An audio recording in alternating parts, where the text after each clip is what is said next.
All right, let's take a look at these futures. Well, there you have it, red across the board, but nothing too dire. It's all just very modest. The Nasdaq, though, down more than 0.5% in the pre-market. President Trump has ordered federal officials to take over the cleanup of that massive sewage spill in the Potomac River.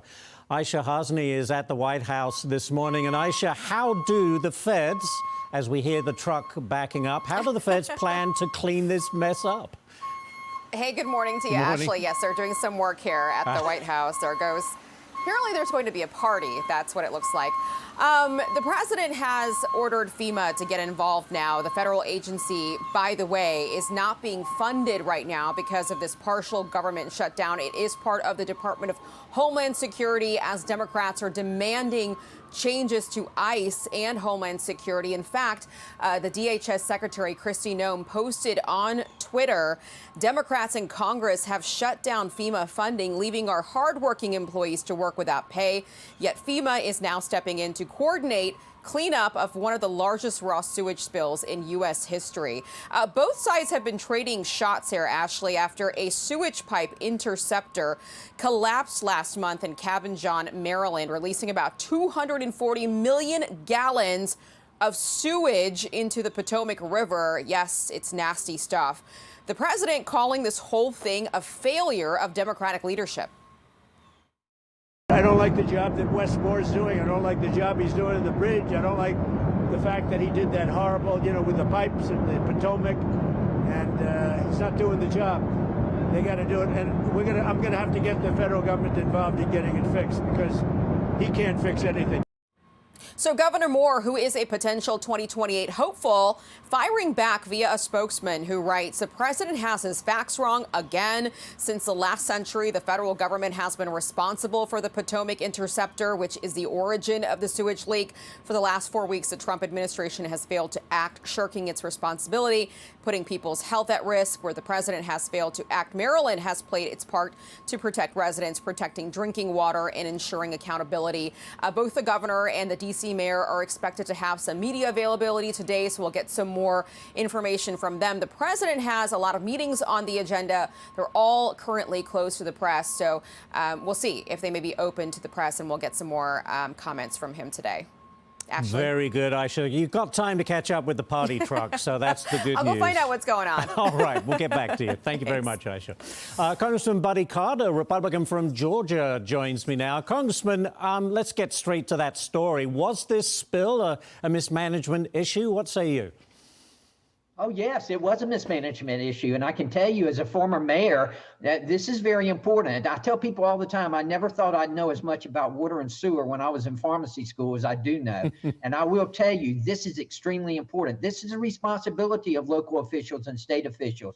This is where Wes Moore has failed. This is where Democrats fail. They fail to understand the importance of these types of things. And where is the Democratic environmental outrage here? I mean, they want to do away with gas stoves, yet they're going to turn the other cheek whenever they see something like this happen. That is hypocrisy at its best. And not only that, but right now we've got the Department of Homeland Security not being funded, under which FEMA comes. Now we need FEMA. And here we have John Ossoff and the Democrats who are putting illegal criminal immigrants ahead of the American people and the need of FEMA right now. So with that regard, Congressman, you mentioned agencies like TSA, FEMA, still unfunded. As the government shutdown over DHS is now in its fourth day, you're on that budget committee, aren't you? Where are we on a funding deal? Any closer? Well, look, the initial requirements or requests that the Democrats put in, demands, if you will, they were just unattainable. And we've got to take care of our ICE agents. We've got to make sure that they are protected. Yeah, body cams are good. And we know Tom Homan has said that he's going to draw down in Minnesota. All of those things are good toward working toward a solution here and an agreement. But some of the demands that the Democrats have put forth, we're not going to be able to obtain that. We can't have a warrant every time. And ICE is so important, and I support ICE. But one more thing that I think is important to point out, because I have the honor and privilege of representing the entire coast of Georgia. The Coast Guard is also part of this that's not being funded right now. And it's always the blame game, isn't it, Congressman? Democrats will point fingers at Republicans and vice versa. What's the real truth here? Well, the real truth is that the Democrats are putting criminal illegal immigrants, they're putting rapists, murderers, and pedophiles ahead of the American people. We need ICE. Just yesterday in my district, we had a terrible tragedy where one of our beloved school teachers was killed by an illegal immigrant who was trying to resist arrest and fleeing from ICE.